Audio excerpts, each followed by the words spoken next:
Problem یہ ہے کہ ہر بندے کے پاس صرف ایک زندگی ہے اور وہ کئی دفعہ اس کو سمجھ نہیں آتا کہ زندگی کے ساتھ میں کروں کیا. تو مینٹر جو ہے وہ اکثر یہ سوچا جا رہا ہے کہ مینٹر جو ہے نا وہ فری میں مل جائے گا. یہ جب فیملی بیٹھ کے آپس میں سوچتی ہے نا وہ چکر میں ہی پھر سوچتی ہے اور اخیر میں کر کے اس کے بعد پھر کھانا شانا کھائیں گے, اٹھ کے چلے جائیں گے, بات وہیں کی وہیں پھر رہ جائے گی.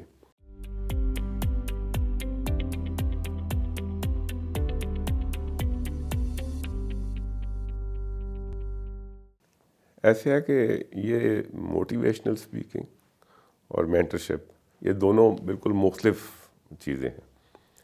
موٹیویشنل سپیکر وہ ہے جو کہ ایک آدمی کا مائنڈ جو ہے اگر وہ پیسیمسٹک مائنڈ میں ہے یا کسی اپنے چکر میں پھنسا ہوا ہے یا کسی ایک منفی سوچ کے اندر پھنسا ہوا ہے یا کسی ایسی سوسائٹی میں یا ایسے اس کے دوست احباب ہیں جو اس کے ارد گرد ایک منفی یا اسٹیٹک کنڈیشن میں آ گیا ہے اور اس میں سے he can't spin out of it, تو اس کام کے لیے پھر موٹیویشنل ٹاکس جو ہیں وہ بڑی بینیفیشل ہوتی ہیں کہ وہ بندہ پھر یا تو پازیٹیو مینٹل ایٹیچیوڈ میں آ جائے یا وہ ایسے لوگوں کی صحبت اختیار کرنے کی طرف چل جائے یا کوئی ایسی کتابیں پڑھنا شروع کر دے جس کے ساتھ ہو.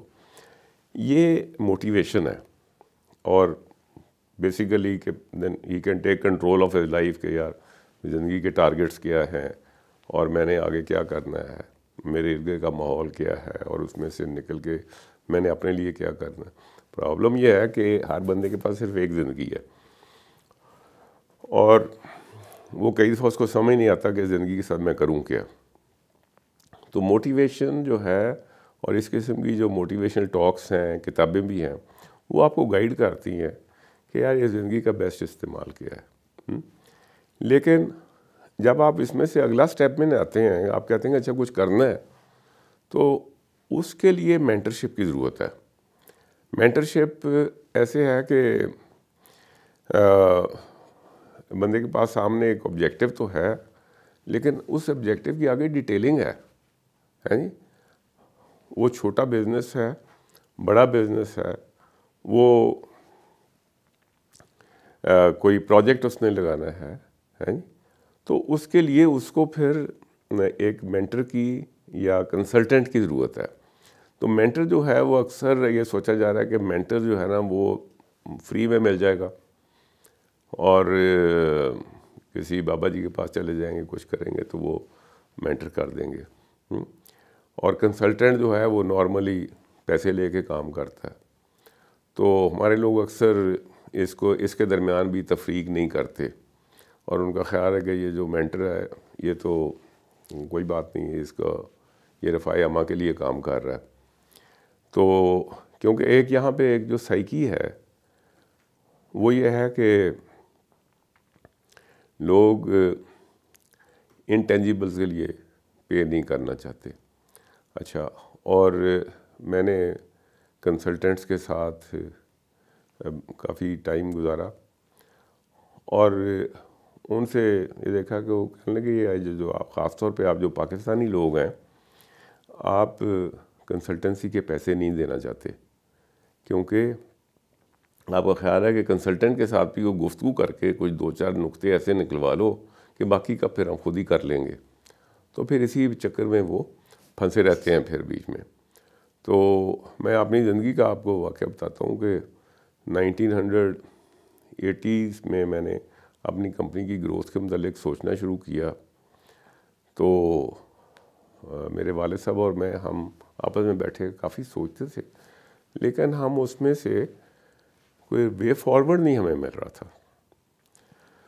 تو میں ایک کمپنی تھی پرنس گلاس کے نام سے, ان کے چیف ایگزیکٹو وہ میری بڑی قدر کرتے تھے اور اپنے بچوں کو میرے پاس بھیجتے تھے کہ پرنس گلاس جو تھی وہ بہت بڑا ادارہ تھا, اس کے پاس ہزاروں بندہ کام کرتا تھا, بوتلیں بناتے تھے اور میں ان کے لیے باٹل مولڈز بناتا تھا. تو وہ جب بھی میں کراچی جاتا تھا تو بڑی قدر کرتے تھے گاڑی, اس زمانے میں گاڑیاں بہت تھوڑی ہوتی تھیں. تو وہ ایک دن مجھے ملنے آئے اور کہنے لگے کہ بھائی آپ گرو نہیں کر رہی کمپنی, واٹ از رانگ. تو میں کہا جی ہم سوچتے رہتے ہیں لیکن ہم we are thinking in circles and we are not able to get out of it. تو بات سنی, انہوں نے کہا دیکھو یہ جب فیملی بیٹھ کے آپس میں سوچتی ہے نا, وہ چکر میں ہی پھر سوچتی ہے, تو بیٹا کچھ کہہ رہا ہے, باپ کچھ کہہ رہا ہے, ماموں کچھ کہہ رہا ہے, چچا کچھ کہہ رہا ہے, اور اخیر میں کر کے اس کے بعد پھر کھانا شانا کھائیں گے, اٹھ کے چلے جائیں گے, بات وہیں کی وہیں پھر رہ جائے گی, اور ایسے ہی سال گزرتے جاتے ہیں. تو آپ بہتر ہے کہ کوئی آؤٹ سائڈ کنسلٹنٹ لیں, اور پھر یہ جو ہے نا آپ کو کوئی ڈائریکشن ملنے کا چانس ہے. وہ یہ کہہ کے چلے گئے. اللہ تعالیٰ انہیں اگری کے رحمت کرے, انہوں نے یہ جو مجھے چھوٹا سا ایک مشورہ دیا, تو پچھلے چند سال میں 2-3 انگریز کنسلٹنٹس آئے میری کمپنی میں, اپنا تعارف کروا کے چلے گئے, اور میں نے ان کا پیچھا نہیں کیا یہ سوچ کے کہ شاید بڑے مہنگے ہوں گے, سستے ہوں گے, یا کوئی شائنیس تھی, کوئی تھی. I was my self also young man, میں اس وقت 35-36 سال عمر تھی میری.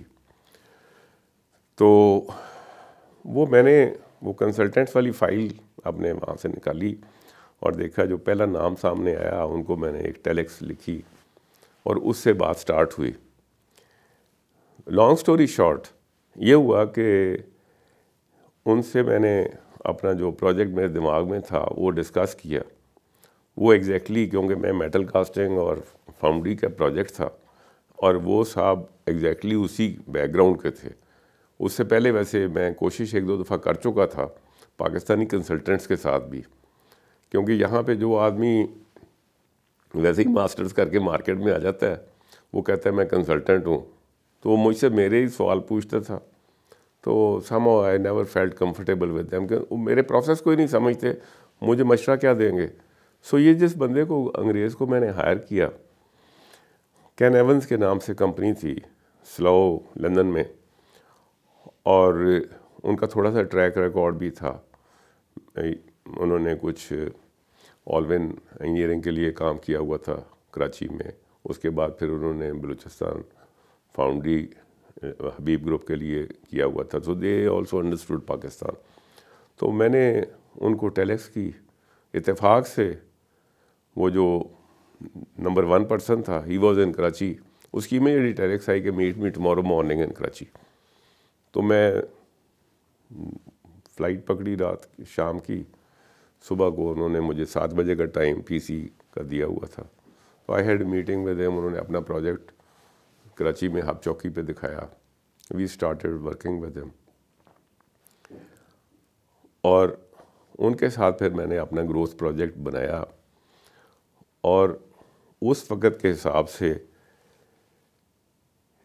جتنی ویلیو میں ایک نئی مرسیڈیز آتی ہے اتنے پیسے میں نے کین ایونز کو دیے ایز کنسلٹنسی فی. میرے پاس اس وقت 10 سال پرانی گاڑی تھی, لیکن اس کا اس کے ساتھ کوئی تعلق نہیں تھا, اور مجھے کوئی ضرورت نہیں تھی کسی کو پروو کرنے کے لیے کہ میں کسی نواب کا بچہ ہوں.